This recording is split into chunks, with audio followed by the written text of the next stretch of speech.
Bismillahirrahmanirrahim. Assalamualaikum warahmatullahi wabarakatuh. Allahumma arinal haqqa haqqa warzuqna tiba'a warnal batila batila warzuqna istinaba. Amma ba'du. Amin amin ya rabbal alamin. Alhamdulillah. Terima kasih kepada Ibu Dina selaku dosen mata kuliah ekonometrik dan teman-temanku yang saya banggakan. Alhamdulillah kami berkesempatan untuk menyampaikan materi autokorelasi kami dari kelompok 2 yang beranggotakan Debi Rahmawati, Satira Husnayati, Restiana, Muhammad Arsyandika, Mila Emilia, Anisha Ananda, Andini Maulina, Sana Atoya Rahmi, dan Muhammad Hari Rafli. Selamat menyaksikan. Apa itu autokorelasi? Autokorelasi merupakan pelanggaran asumsi OLS yang menyatakan bahwa dalam pengamatan yang berbeda tidak terdapat korelasi antara error term. Intinya, bahwa error term pada suatu periode waktu secara sistematik tergantung pada error term pada waktu periode yang lain. Jika kita mempunyai fungsi sampel Y1 sama dengan B1 plus B1X1 plus error dan kita tunjukkan menurut pengamatan di mana pengamatan I memiliki fungsi tersebut dan pengamatan J memiliki fungsi tersebut, maka autokorelasi terjadi jika ada korelasi nyata antara antara EI dengan EJ. Hal ini mengakibatkan COV EI dan EJ di mana 0 untuk sama dengan 0 untuk I tidak sama dengan J tidak berlaku lagi. Autokorelasi merupakan gangguan pada fungsi regresi yang berupa korelasi di antara faktor gangguan. Lalu, korelasi dapat terjadi pada serangkaian pengamatan dari data yang diperoleh pada suatu waktu tertentu, atau data seksi silang, atau data yang diurutkan menurut waktu atau data runtut waktu. Selanjutnya, apa sih sebab dari autokorelasi? Yang pertama, tidak diikutsertakannya seluruh variabel bebas yang relevan dalam model regresi yang diduga. Yang kedua, kesalahan menduga bentuk matematika yang digunakan. Yang ketiga, kesalahan spesifikasi variabel gangguan. Yang keempat, pengolahan data yang kurang baik. Lalu, apa akibatnya? Yang pertama, penduga-duga koefisien regresi yang diperoleh tetap merupakan penduga-duga yang tidak bias. Yang kedua, varian bivariabel gangguan menjadi tidak efisien jika dibandingkan dengan tidak adanya autokorelasi. Varian variabel gangguan mungkin sekali akan dinilai terlalu rendah, sehingga akibatnya uji statistik yang digunakan terhadap koefisien regresi berkurang pula kemaknaannya dan mungkin menjadi tidak berarti sama sekali. Selanjutnya, uji autokorelasi, uji Durbin-Weston atau uji DW. Uji ini dapat digunakan bagi sembarang sampel, baik besar ataupun kecil. Tapi, uji DW hanya berhasil baik apabila autokorelasinya berbentuk autokorelasi linear order pertama. Artinya, faktor pengganggu ET berpengaruh pada faktor pengganggu ET-1. Dengan demikian, ET sama dengan rho ET ditambah UT dengan rho lebih kecil dari 1, maka E besar dikali UT detail N besar dikali 0 sigma pangkat 2.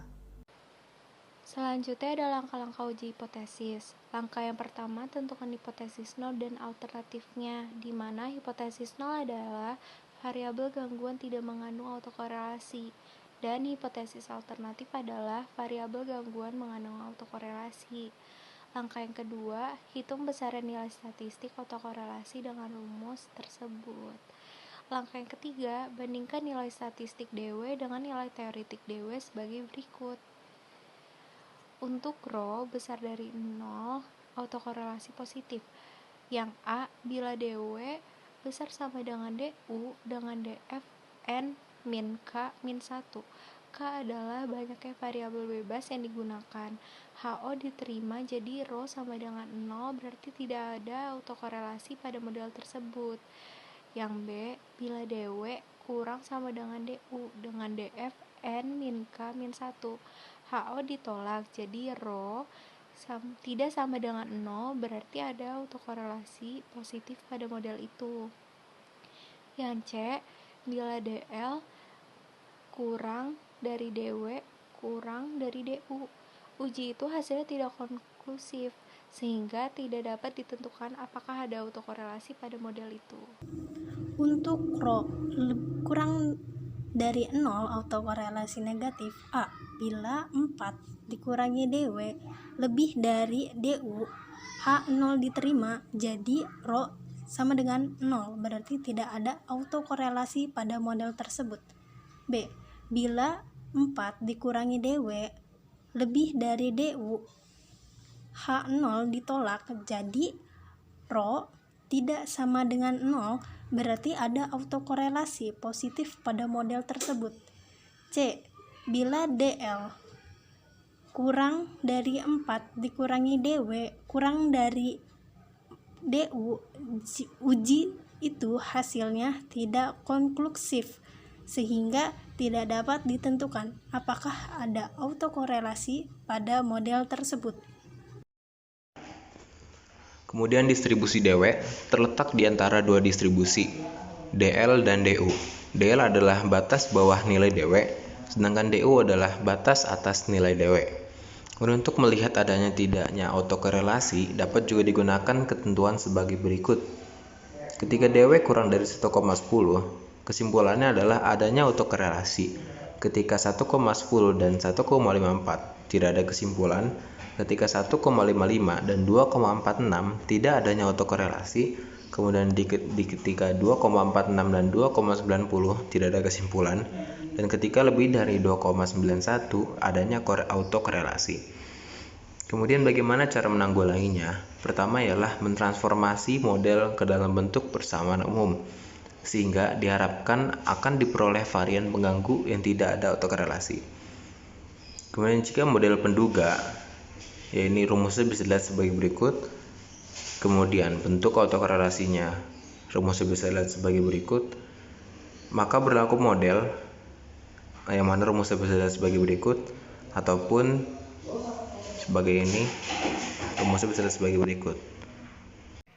Selanjutnya, jika model 9,3A dikurangkan dengan model 9,3B, maka rumus yang digunakan adalah sebagai berikut. Fungsi terakhir tersebut dapat dianalisis dengan metode OLS. Dengan cara ini, masalah autokorelasi dapat diatasi. Adapun cara lain, yaitu dengan memasukkan lag variabel dependennya. Misal, Y sama dengan B1 plus B2 X2 plus B3 X3 terdapat autokorelasi.